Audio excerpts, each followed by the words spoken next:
you don't want to spend so much money out of the gate before you even know if you have something, because great marketing, great domain name, great brand, whatever, that doesn't fix a product market fit challenge.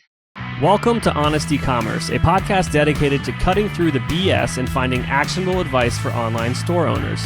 I'm your host, Chase Clymer, and I believe running a direct-to-consumer brand does not have to be complicated or a guessing game. On this podcast, we interview founders and experts who are putting in the work and creating real results. I also share my own insights from running our top Shopify consultancy, Electric Eye. We cut the fluff in favor of facts to help you grow your e-commerce business. Let's get on with the show. Hey everybody, welcome back to another episode of Honest Ecommerce. Today, I'm welcoming to the show an amazing gentleman. You've got maybe the best resume I've had on the show. Oh, wow. Quite so far. So let's just read these off before I let people know your name. You are one of the early members or team members over at Bark. You then were one of the co-founders of Roman, which then shortened the name to Row. And now you are obviously launching your new endeavor, Snagged. Rob Schutz, welcome to the show. Thanks for having me, Chase. Appreciate it. Oh, I'm excited. So how does one kind of just jump to the big leagues and start working at some of these crazy startups that have such explosive growth? What were you doing before you got that opportunity at Bark? Certainly didn't feel like it jumped to the big leagues at the time. Hindsight 2020 here. But no, I was very fortunate. Prior to jumping into kind of the startup world, I kind of started my own. So I was doing healthcare technology consulting for many years, for about 5 years out of school. And then that got very boring, and was kind of looking for a way to get more involved in the startup marketing space. And I kind of fell into the daily deals world back when those were a thing. Groupon and Living Social were running rampant. And I was like, I could do that. I can go talk door to door with like a spa owner. And so I spun up a daily deal website. It was called What's the Deal?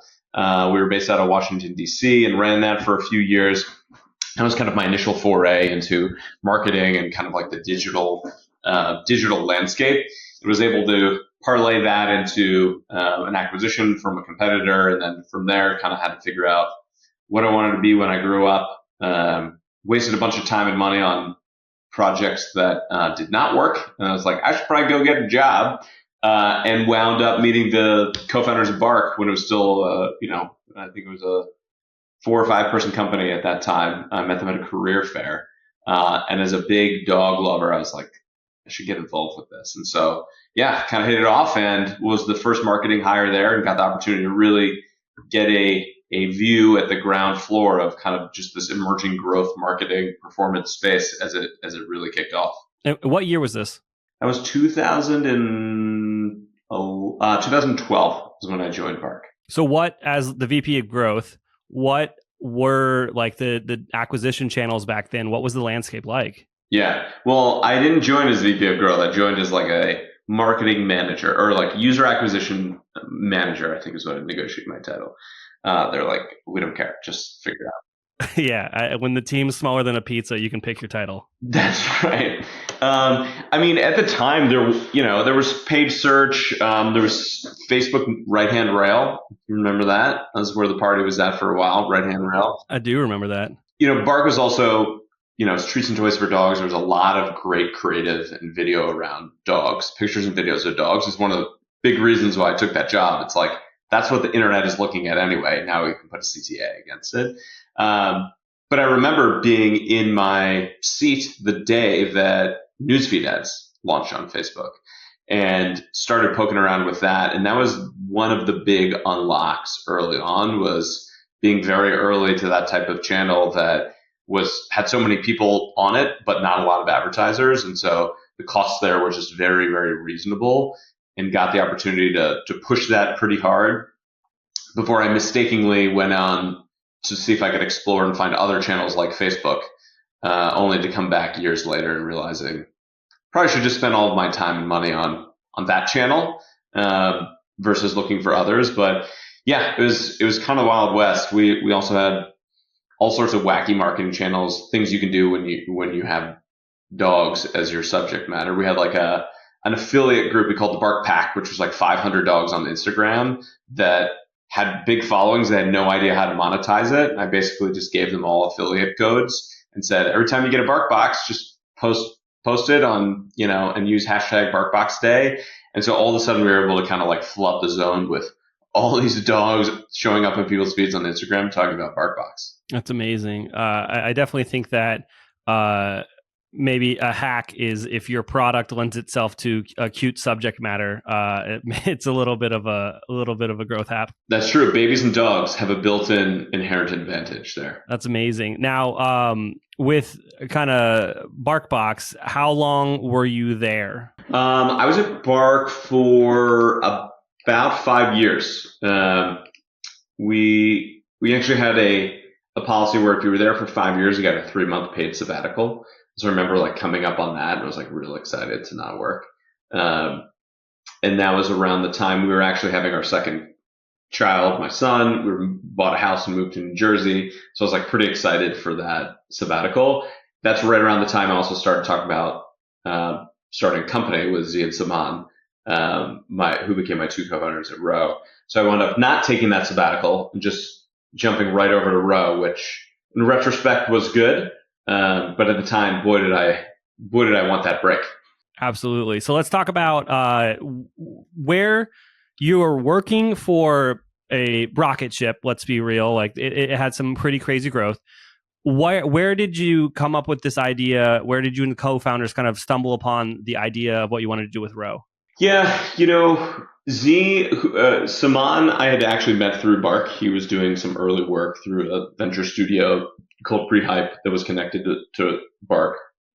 He introduced me to Z, Zechariah Raitano, and we all kind of just really liked each other and working with each other. And I was very excited because while I had some good experience on the marketing side, I didn't know how to raise money from investors. I didn't know how to build a technical product. I didn't know how to, talk to doctors. They had very complementary skills. We all had very complementary skills. We met because they were incubating products and they would always come down to my desk at Bark and be like, how do you run a Facebook ad? Like, how do you optimize conversion? And so it was very clear to me early on that like, I didn't even really care exactly what type of business it was, but I wanted to work with these 2 guys because of the complementary skills. And they're both very successful in their own right. Saman is a co-founder of a company called Managed by Q, which is a smart office cleaning company based out of New York that was eventually acquired by WeWork. Z had a company that went through Y Combinator and had a lot of really good contacts and incredibly smart. So again, I knew this was a good complementary founding team. They kind of had been kicking around ideas in healthcare, partially because Z has a pretty powerful story around his challenges of being a really young man and dealing with erectile dysfunction, which is not a typical story, but he's very open about it. His dad is a sexual health doctor that is very well known nationally and internationally. And so as we started talking about this, I was like, man, if you're willing to talk about, if you let me put you on TV and you tell your story, this becomes pretty compelling. And he was like, I will do it, but you have to promise me that it works. And I was like, oh yeah, it'll definitely work. And, he followed through and, we were able to get things off the ground, but we had toyed with different ideas around men's health. If it was starting with hair loss, if it was starting with erectile dysfunction, if it was starting with smoking cessation, whatever it was.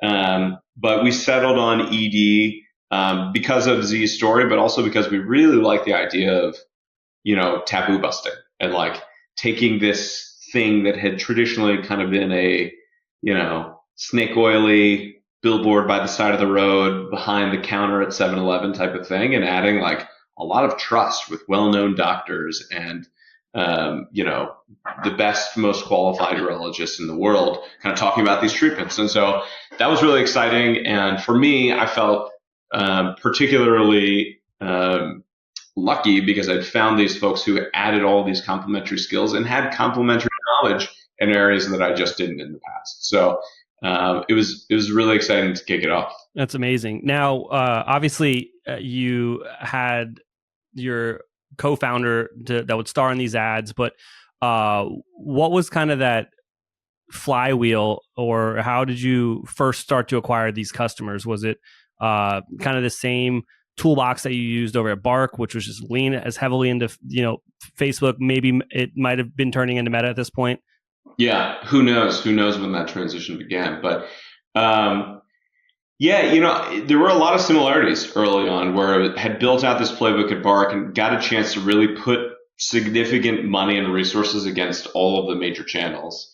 And then kind of took that over on the Row side where it was clear out of the gate, we were going to run a similar playbook as much as we could and see what worked. Interesting thing, I'd like to say, one, this was not like a new product, right? Especially for ED, it was one of the most popular, profitable drugs of all time. It was more about, would people adopt this method of talk to a doctor online and answer questions if it's safe and appropriate, get something shipped to your door. So it wasn't completely new. So we had conviction that it would likely work, but it was a question of like channel fit. And then two, I knew where we would start in terms of channels. Like, let's get search running, let's get paid social running, let's get set up with email. What I didn't anticipate was how difficult that would be right out of the gate. The platforms did not know what to do with us. Google was like, ED, erectile dysfunction, Viagra, like all of the spammy keywords basically are things that were relevant to us. And we got kicked off their platform many times before we got a chance to actually sit down with the reps and discuss with them and bring doctors and talk about the legitimacy of what we were building. We weren't a pharmacy, we weren't a health system, we weren't a doctor. They didn't know like what category we'd even fit in. And the same was true with Meta. We got shut down there all the time. And it was really a struggle to get reps on the phone and actually explain this stuff. But once we got humming there, there was good traction. There was opportunity to really scale. We also benefited early on from a lot of press and just kind of organic and people talking about this, people telling their friends. Not necessarily like referral program, tell your friends, but you tell a buddy and they would wind up coming to the site. So we saw good success out of the gate, but then once we unlocked those scalable channels and got them to be more consistent, so we really started to see the growth. Absolutely. And obviously you said this was just kind of not a new product, but you were approaching it in a new way. Yeah. How often do you see outside of your portfolio of companies that you've worked with or helped build, do you see that sort of differentiation being enough for a founder to build a successful business? I think that if there's proven fit from a product market perspective, and you're seeing a history of people who are willing to pay for a product or service, it certainly builds conviction around, will this work or will this not work? But it doesn't mean that it will always work. I'm trying to come up with good examples of where it does not. But I think as a founder, you're always trying to figure out, like, from in terms of this idea, like, do people want it? Will they buy it? All the different variables that go into, will someone actually come to your website and pay you money for your product and service? That does make you feel a little bit more confident that, like, hey, from a desire standpoint and from an intent standpoint, people do want this thing. You can kind of like reduce that on your priority list of things you need to spend all of your time on and focus on conversion funnel, messaging, the product experience, et cetera. Because you need all of those things to work in order to build a successful company. Hey, Shopify store owners. Have you ever wondered if your store is leaving money on the table? Imagine increasing sales without spending more money on ads. Sounds too good to be true. Well, it's not. I'd like to introduce you to Store Tester. Store Tester is a done-for-you conversion rate optimization service for Shopify merchants. Could your store benefit from increased conversion rates, higher average order values, and improved revenue per visitor? Store Tester could be the perfect partner for you. From ideation to implementation, this full-service A/B testing service takes all of the guesswork out of improving Shopify stores. Store Tester does all the work for you while offering month-to-month transparent fixed pricing. It gets even better. They believe in their service so much, they're offering the first test for free for qualified merchants. Let me repeat. The first test is free for qualified merchants. Curious to see if you qualify for a free test? Reach out today. Visit storetester.com to schedule an intro call. That's www.storetester.com. Schedule an intro call today to see if you qualify for a free test.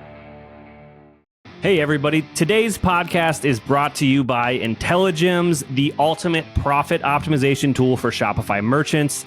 I'm telling you this, obviously you know I own an agency. We use Intelligems when we're running split testing and CRO stuff for all of our clients. Are you looking to maximize your profits? Intelligems offers data-driven solutions to optimize your content, prices, discounts, and shipping rates. Join over 500 happy clients who have seen significant improvements. With Intelligems, you gain control over your e-commerce economics, boosting your profit per visitor by an astonishing 36%. But that's not all. Intelligems users report a 54.62 increase in revenue per visitor and a remarkable rise in conversion rates. How does Intelligems do it? Through a suite of tools that allows you to A/B test everything on your Shopify store, from landing pages to product prices and shipping rates. Imagine testing new layouts, offers, even a new Shopify theme with ease. We're testing a new landing page for our client on a new theme versus an old landing page on their old theme right now. Intelligems empowers you to find the perfect price point for your products and optimize your shipping strategy. But there's more. Boost your average order value with customized campaign offers and discover if your customers prefer free shipping or a lower list price. With over $100 million in incremental profit generated, they have over 1.5 billion transactions ran through their software. They have over 400 million shoppers that have gone through their test. Intelligems is not a tool, it's a game changer for your business. Are you ready to transform your Shopify store's profitability? Book a demo today at intelligems.io. Empower your brand to reach new heights. Again, that's Intelligems, giving superpowers to your customer acquisition, retention, and overall profitability. Speaking to kind of the experience, telehealth was very, very new when you guys were building this out. Like, can you talk about the technology hurdles and kind of the limitations you were running up against with kind of privacy and just the whole healthcare giant that you're kind of battling against to trying to build this out as like a seamless experience for your customers? Totally. Yeah. And that was probably one of the biggest transitions coming from like e-commerce into this healthcare world was all of a sudden there was just so much more regulatory scrutiny. You know, there's the FDA, there's 50 individual states that are certifying pharmacies you have to get licensed in, 50 states where you have to have doctors that are licensed. There's a lot of regulatory red tape that you need to work through. And I actually think about it similarly e-commerce in the sense of when we started, when Bark started, there wasn't a Shopify platform where you can just like kind of plug in and get going and everyone's kind of doing the same thing. You have to build a lot of your own tooling from scratch. A lot of folks that got started in the 2010 to 2014 range had to build their own technology. Same was very true on the Row side. You know, there weren't platforms that let you seamlessly tap into a national physician network or a national pharmacy or fulfillment center. There was no true pill. So we had to build all that ourselves. Our very first office in New York was half office space and the back half was a pharmacy. And it had to get licensed. We had to have pharmacists in there. It had to be locked. There was all sorts of different things. And so we had to physically build out the pharmacy infrastructure across the country. I think it got up to 10 different physical pharmacy locations at one point that we had to build out. But yeah, a lot of structural pieces that had to get built from scratch that now I think there are more built-in white label tools that people can use. But in the early days, there's just not enough demand where people are going to go out and kind of build the pitchforks and shovels in the same way that they do once it's an established industry. Absolutely. And obviously, Row has grown and done some crazy things there. But now you've moved on from there and you're over working on your third venture. Let's talk a bit about Snagged. Yeah, I would love to. Snagged is a bit of a different flavor of venture. It is not a VC-backed startup that has aspirations of IPO. This is a little bit more of a side project that's grown into something more substantial. So I've always just been a nerd for domain names and social handles. And those have always felt to me like the original NFTs. Like, how do you get access to them? Like, they're very rare, they have value, etc. And so I always got them for myself, for my businesses. Then my friends would ask me, could you help me with this domain name? Then I had investors come to me, could you help with my portfolio? And so when I stepped back from Row about 2 years ago, I took a very mindful and thoughtful break from kind of just traditional like marketing work. But domains is the one area I kind of let myself go deep on, just because I've always loved it, but I've never had the time for it. And it's been really interesting. So I get an opportunity to work with smaller stage companies, people coming out of YC that are picking a brand, that are picking a domain, and then really big companies and really well-established entrepreneurs as well. So I'll work with, Puneet, who's the ex-CEO of Twitter, work with Ben, one of the co-founders of Pinterest, and John Zimmer, one of the co-founders of Lyft, because there's actually an interesting problem that exists where like people don't know how to get a really good domain name that isn't where it's not already for sale. Like, it's hard to figure out who owns it. It's hard to figure out how to get in contact with them, then how you negotiate and structure and transfer process, et cetera. So I've realized that as an entrepreneur or as a founder, you maybe go through this, 2 or 3, 4 times over the course of your career. But now that I'm working with all these folks, I've had hundreds and hundreds of reps to figure out, like, how does this work? What are the best practices, et cetera?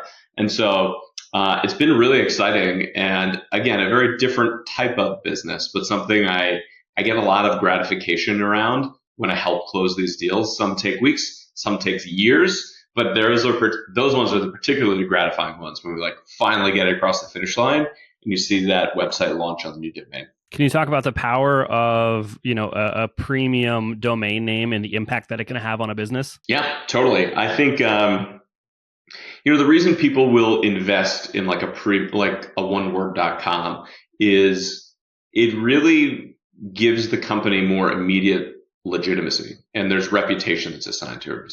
If you launch or you see a company for the first time and it's got, headphones.com, you're like, that feels legitimate, right? That feels much more legitimate than if you saw like tryheadphones.net, right? There's just a premium, because it is expensive. People understand that is probably a more reputable company that I can trust. I kind of equate it to the same thing as like, if you see an ad on the subway or like you see a TV spot, you're like, okay, those are expensive enough where like a run-of-the-mill company probably isn't going to be able to afford to put that up and disappear overnight. And so when founders come to me, the first thing we do is we talk about like, what stage of business are you at? What can spending money on domain actually do for your business? And then how much can you realistically afford where it doesn't put like your runway or the trajectory of the business at, in danger. And sometimes people will come to me and they want to get a really expensive domain name, and I'll actually push them off it. And I say, let's find a $12 option that's good enough, and then earn the right to go spend more money by making sure your product works. Like, you don't want to spend so much money out of the gate before you even know if you have something, because great marketing, great domain name, great brand, whatever, that doesn't fix a product market fit challenge. And so you want to be mindful of that.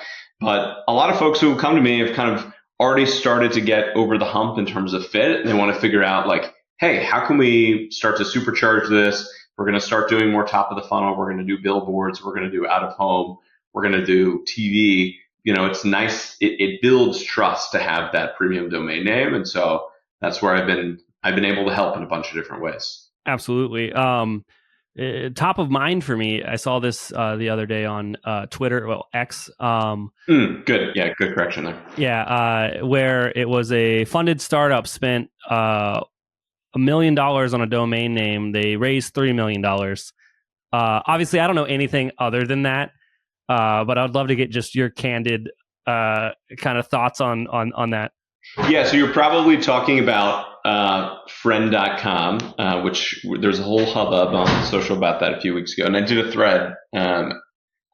About that on Twitter, on X, to kind of give a little bit more context. What was interesting there is, they raised something like $2.5 million. They spent 1.8 on this domain, friend.com. I think what people don't realize is Also, there's a lot of creativity and flexibility around how these deals are put together. Like they went, it was pretty clear from the screenshot that got shared, they didn't pay $1.8 million cash day one for that domain. They split it up over a payment plan that was probably 3 to 5 years. So they were paying monthly.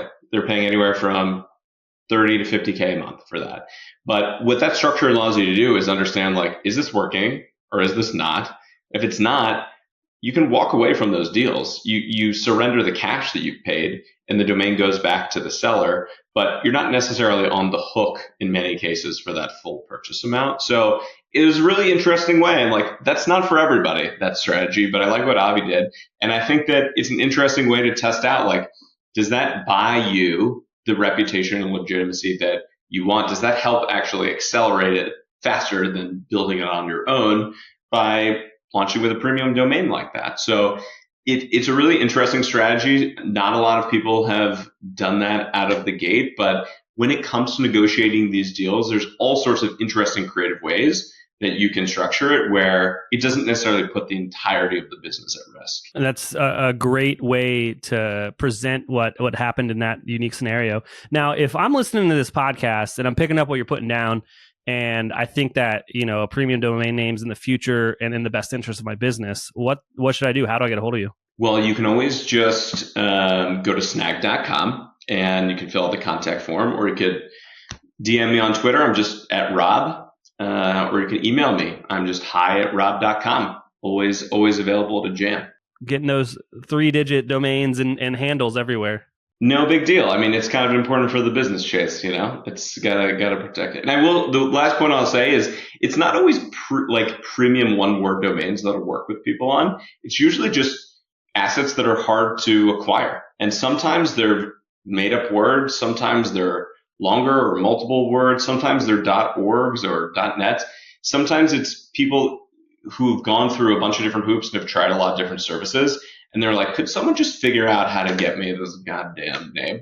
Because what I do that is different than most is like each one of these I kind of take on as a personal project. And if I email the owner and they don't get back to me, like I'm going to try 100 different ways to get them to respond over the course of time and can get very creative in that process. So I take a lot of personal pride in being able to make contact and see if we can get something done. That's amazing, Rob. Thank you so much for coming on the show and sharing all your insights. Hey, thanks for having me, Chase. We can't thank our guests enough for coming on the show and sharing their knowledge and journey with us. We've got a lot to think about and potentially add into our own businesses. You can find all the links in the show notes. You can subscribe to the newsletter at honestecommerce.co to get each episode delivered right into your inbox. If you're enjoying this content, consider leaving a review on iTunes. That really helps us out. Lastly, if you're a store owner looking for an amazing partner to help you get your Shopify store to the next level, reach out to Electric Eye at electriceye.io/connect. Until next time.